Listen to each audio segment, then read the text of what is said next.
Qatar के पाकिस्तान प्रेम का सीधा कनेक्शन 8 हिंदुस्तानियों की फांसी से है। 12 अक्टूबर को रावलपिंडी में पाकिस्तानी आर्मी के हेडक्वार्टर में पाकिस्तान और कतर के सेनाध्यक्षों की मुलाकात हुई थी। दोनों देशों ने मिलकर अपने रक्षा संबंधों को मजबूत बनाने की बात की। पाकिस्तान ने दावा किया कि कतर के साथ उनका भाईचारा है और इस्लामाबाद के टीवी चैनलों पर इसकी खबरें भी चलीं। इस्लामी मुल्क की chief of staff lieutenant general Salim Hamad Aqeel Al Nabit ने GHQ का दौरा किया और army chief general Syed Asim Munir से मुलाकात की है। ISPR के मुताबिक अस्करी क़यादत के दरमियान बाहमी दिलचस्पी, पेशा वराना अमूर और इलाकाई सलामती की सूरत हाल पर भी बातचीत हुई। जनरल सैयद आसिम मुनीर ने कहा कि पाकिस्तान कतर के साथ बरादराना ताल्लुकात को अहमियत देता है। अगली तस्वीर मार्च 2023 की है, जिसमें पाकिस्तान और कतर के सैन्य अफसरों की मुलाकात हुई। पाकिस्तान कतर के करीबी रिश्तों के बारे में बताने वाली तीसरी तस्वीर जून 2022 की है, जिसमें कतर एयरफोर्स के commander major general Jasim Mohammed और पाकिस्तान के तत्कालीन navy chief admiral Mohammad Ahmed Niazi के बीच मीटिंग हुई। जून 2022 में इस मीटिंग के ठीक बाद कतर से भारत के लिए बुरी खबर आई थी। 8 भारतीय अगस्त 2022 से कतर की जेल में बंद हैं। ये सभी भारतीय कतर की अल दाहरा कंपनी में काम करते थे। कतर की मीडिया रिपोर्ट्स में भारतीयों पर कथित जासूसी का आरोप लगाए जाने की बात की गई है। हालांकि कतर सरकार की ओर से भारतीयों पर लगाए गए आरोपों को लेकर कुछ खास जानकारी नहीं दी गई है। पूरे मामले पर शक इसलिए भी बढ़ रहा है क्योंकि अल दाहरा कंपनी का मालिक ओमानी नागरिक को कतर ने छोड़ दिया, जबकि 8 भारतीयों को पकड़कर फांसी की सजा दे दी। तो क्या इस साजिश में कतर के साथ पाकिस्तान भी शामिल है? तो जो एमीर साहब का पैलेस है वहां पर बताया गया होगा कि भाई ये इंडियंस हैं, तो उसने कहा सारी दुनिया को दिखाने के लिए नौटंकी करिए, बाद में जब मेरे पास अपील आएगी मैं इनको रिहा कर दूंगा। ये नॉर्मली मैंने देखा है डिक्टेटरशिप्स में होता है, और किसी ने ये आरोप नहीं लगाया, किसी ने ये नहीं कहा, कोई भी अरब मुल्क। असल में पिछले कुछ दिनों से कतर और पाकिस्तान के टॉप रक्षा अधिकारियों के बीच लगातार मीटिंग हुई। तो क्या इस दोस्ती की वजह से भारतीयों के खिलाफ एक्शन लिया गया है? फिलहाल कतर के फैसले को लेकर पाकिस्तानी सोशल मीडिया पर तरह तरह की खबरें चल रही हैं। कुछ पाकिस्तानियों को लगता है कि कतर ने यह फैसला लेकर बड़ी गलती की है। अभी तो कतर ने इंडिया को शॉक किया है, क्या अब इंडिया कतर को शॉक करने वाला है? आप क्या समझते हैं ये कितना बड़ा डिप्लोमेटिक सेटबैक है? क्या इंडिया इस डिप्लोमेटिक क्राइसिस से बाहर आ सकेगा? इसके ऊपर अपील के राइट्स होते हैं। दूसरा, अगर आपको अदालत के ऊपर एतमाद ना हो तो जो डिफेंडेंट होता है वो अपना वेन्यू चेंज की भी अपील कर सकता है। तो ये इतना आसान नहीं होगा। भारत जिस तरीके से डिप्लोमेटिकली स्ट्रांग है इस वक्त, जो उनकी फॉरेन पॉलिसी है, इतना आसान नहीं होगा कि 8 भारतीय शहरों को फांसी दे दी जाए, सजाए मौत दे दी जाए। It won't be that easy. लेकिन ये मेरे ख्याल में कतर जो है उन्होंने कोई अपनी मार्केटिंग करने के लिए ये स्टंट किया है। जिस तरह पहले वो फीफा कराया, अब उन्होंने मेरे ख्याल ये भी उन्होंने कहा चलें जी लोगों को अट्रैक्ट किया जाए, लेकिन बैकफायर करेगा। इतनी हार्श सजा देंगे जब आप अनाउंस करेंगे, जो बिजनेस कम्युनिटी होगी वो डर जाएगी, लोग कतर में आने से कतराएंगे। पाकिस्तान और कतर के बीच बहुत करीबी रिश्ते हैं। कतर ने पहले कई बार पाकिस्तान की आर्थिक मदद की है। कतर में हुए फीफा वर्ल्ड कप के दौरान पाकिस्तान की सेना ने जाकर सुरक्षा दी थी। कतर के राजघराने के राजकुमार और राजा शिकार के लिए अक्सर पाकिस्तान का दौरा करते हैं। इसलिए भारतीयों से जुड़े मामले में सीधा कनेक्शन नहीं होने के बावजूद भी कतर पाकिस्तान संबंधों पर सवाल उठ रहे हैं। क्या कतर को पाकिस्तान ने उकसाया है? इसकी पुष्टि नहीं हुई है, पर यह क्लियर है कि पाकिस्तान में कतर के भविष्य को लेकर बड़े दावे किए जा रहे हैं कि इंडिया अब कतर को भी वैसे ही एक्सपोज करेगा जैसे उसने कनाडा को किया। जबकि जो कनाडा का मामला था, तो कनाडा ने तो ये कहा था कि हमारे मुल्क के अंदर जो है ये कत्ल हुआ है और यहाँ से करवाया गया।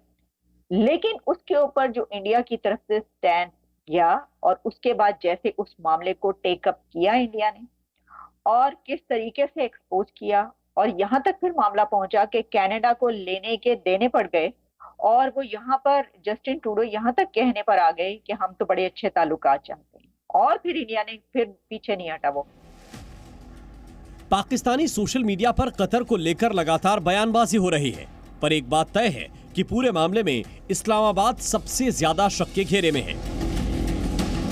सवाल यह है कि क्या पाकिस्तान की साजिश में कतर उसका साथ दे रहा है? क्या भारतीयों की गिरफ्तारी के पीछे पाकिस्तान का कनेक्शन है? और क्या समुद्री सुरक्षा के बदले कतर पाकिस्तान के बीच गिरफ्तारी की कोई डील हुई है? 8 भारतीयों से जुड़ी घटना में पाकिस्तान का सीधे तौर पर हाथ होने को लेकर न तो कोई तथ्य है और न ही किसी ने ऐसा दावा किया है, लेकिन कतर पाकिस्तान के बीच अचानक मुलाकातों की बढ़ी हुई फ्रीक्वेंसी ने शक बढ़ा दिया है। फिलहाल विदेश मंत्रालय ने कहा है कि कतर में 8 भारतीयों को मौत की सजा के फैसले से वो बेहद स्तब्ध है। कतर के फैसले की पूरी जानकारी की प्रतीक्षा की जा रही है। विदेश मंत्रालय उन 8 भारतीयों के परिवार के सदस्यों और कानूनी टीम के संपर्क में है। सभी कानूनी विकल्पों पर विचार किया जा रहा है और काउंसलर एक्सेस बढ़ाने का आवेदन कतर की कोर्ट ने नामंजूर कर दिया है। कतर के इस फैसले पर शक की एक और वजह है ये वीडियो। साल 2019 में दारा कंपनी में मैनेजिंग डायरेक्टर पूर्णेंदु तिवारी को प्रवासी भारतीय सम्मान पुरस्कार मिला था। भारत और कतर के बीच द्विपक्षीय संबंधों को आगे बढ़ाने में उनकी सेवाओं के लिए सरकार ने उन्हें सम्मानित किया था।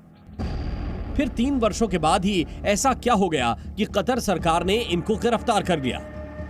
इस मामले में पाकिस्तान पर शक की दूसरी वजह है लाइन ऑफ कंट्रोल पर सीज फायर का उल्लंघन।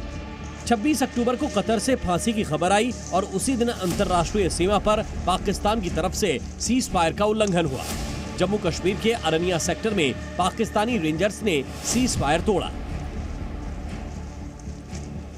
पहले छोटी छोटी हो रही थी फायरिंग, जब बड़ा गोला पड़ा सबसे पहले इधर हमारे घर पे ही पड़ा। अच्छा, यहाँ पे हाँ, उसके नुकसान हुआ? हाँ, उसी से हुआ। ये लगभग कितने बजे यहाँ? जी कोई 8 बजे के करीब हुआ, पौने 8 बजे स्टार्ट हुआ था, 8 बजे के करीब पड़ा गोला। रात को जो फायरिंग हुई है ये बड़ा एक दर्दनाक हादसा है। लोगों के दिलों में एक दहशत बैठ गई है। पब्लिक जो है काफ़ी पहले फायरिंग होती थी, लेकिन उसको लोग भूल गए थे कि फायरिंग अब शायद नहीं होगी, लेकिन अचानक रात को पाकिस्तान की ओर से जो है फायरिंग स्टार्ट हुई।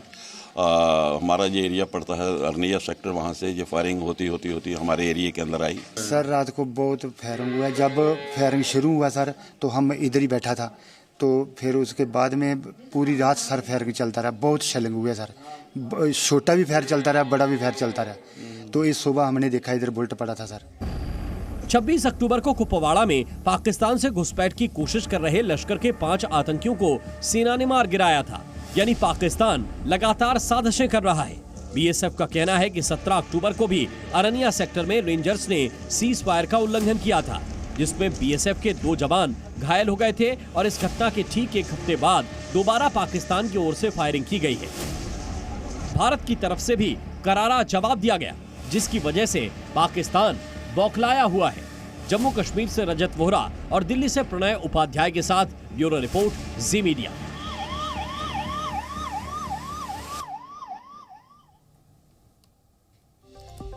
और इस खबर पर करते हैं विस्तार से बात। हमारे साथ जुड़ चुके हैं इस वक्त live retired captain DK Sharma, जो कि पूर्व स्पोक्स पर्सन है नौसेना के। Very good morning captain. जो तस्वीरें सामने आई हैं पाकिस्तान और कतर की डिप्लोमेसी को दर्शाती हुई, जिसमें कि कहा जा रहा है इन तस्वीरों के आने के बाद कि देखिए जिस तरीके से भारतीयों के खिलाफ कतर में पूरी साजिश हुई है, उसमें पाकिस्तानी कनेक्शन है, पाकिस्तानी कॉन्स्पिरेसी है। इस पूरी तस्वीर को, इस पूरे घटनाक्रम को क्या आप वाकई में भारत के लिए एक डिप्लोमेटिक सेटबैक के तौर पर देखते हो, और अगर हाँ तो कौन कौन से ऑप्शंस हैं यहाँ पर भारत के सामने, अगर आप बता पाएं बेहतर तरीके से लीगल ऑप्शंस? देखिए, I will not like to go into this conspiracy theories and speculative theories. MEA is in full control. MEA इस केस को बहुत पिछले 1 साल से हैंडल कर रहा है। एंड यस, सेटबैक तो हुआ है, इतना किसी ने एक्सपेक्ट नहीं किया था कि कैपिटल पनिशमेंट अवार्ड हो जाएगी। हम लोग तो अब यही सोच रहे थे कि धीरे धीरे अब केस जब फाइनल हेयरिंग पे आएगा उसके बाद एक्स्ट्राडिशन के ऑर्डर्स हो जाएंगे और इनको सेफली इंडिया ले आया जाएगा। बट हुआ क्या? बिल्कुल ऑपोजिट। कैपिटल पनिशमेंट अनाउंस कर देना, सजाए मौत अनाउंस कर देना विदाउट फैमिलीज को मालूम नहीं है चार्जेस क्या है, कैसे ट्रायल हुआ, कितनी ट्रांसपेरेंसी थी, कितनी हेल्प इनको मिली अपना पक्ष रखने के लिए, कितना लीगल हेल्प मिला है, कितना हाई कमीशन ने कितना कुछ भी इंफॉर्मेशन बाहर नहीं है। अब तो ये है कि after the result everybody, the media and everybody is trying to connect the dots, which is also rightly so, कि हुआ क्या, ऐसा कौन सा पहाड़ टूट पड़ा कि 8 आदमियों को, 8 हमारे रिटायर्ड नेवल ऑफिसर्स, वेटरन्स को अचानक से फांसी के फंदे पर डाल दो। मैं आपको सबको ये बताना चाहता हूँ कि ये कतारी नेवी की रिक्वेस्ट पे ये उनको ट्रेनिंग देने के लिए गए हुए थे। कुछ लोग तो 10 साल से हैं वहाँ पर, कुछ 8 साल से हैं, कुछ 5 साल से हैं। एंड हमारी स्ट्रेंथ वहाँ पर हर साल पर साल बढ़ती जा रही थी, बिकॉज वो इतने हमारे ट्रेनिंग से खुश थे और फीडबैक इतना अच्छा था कि उनको चाहिए ही इंडियन इंस्ट्रक्टर्स थे। और क्या ये इंस्ट्रक्टर्स वहां पर जाके इतनी बड़ी थ्रेट बन गए कि दे वर पुशिंग सर, आउट? बड़ा सवाल तो यही उठ रहा है ना कि जिनके जरिए ये लोग वहां गए थे उनको छोड़ दिया गया है इस पूरे मामले में, और ये कार्रवाई इन 8 लोगों पर की गई है। ऐसे में बड़ा सवाल ये भी उठता है, कहीं ना कहीं हम देख रहे हैं जिस तरह के भारत और कतर के रिश्ते हैं, इन सब के बाद जो रिश्ते हैं उन पर कैसा असर होगा और भविष्य इस पूरे मामले को लेकर आप कहां जाता हुआ देख रहे हैं? देखिए, आपको इसमें कोई शक नहीं होना चाहिए कि जो हमारी MEA है, हमारी जो डिप्लोमेटिक फ्रेटर्निटी है और जो हमारी गवर्नमेंट है, they have very good relations with not even Qatar, with all the countries of the Middle East. तो वो आप छोड़ दीजिए, बट अब ये अचानक से क्या हुआ है, what are the forces behind it, ये इसकी we are not privy। और अगर आपने देखा है MEA का जो प्रेस रिलीज था उसमें भी था that there is something sensitive which they don't want to share, or it is a shocking development for them. Then we, none of us, किसी को भी रत्ती भर भी अंदाजा नहीं था कि ये केस ऐसे पलटेगा। Zee News।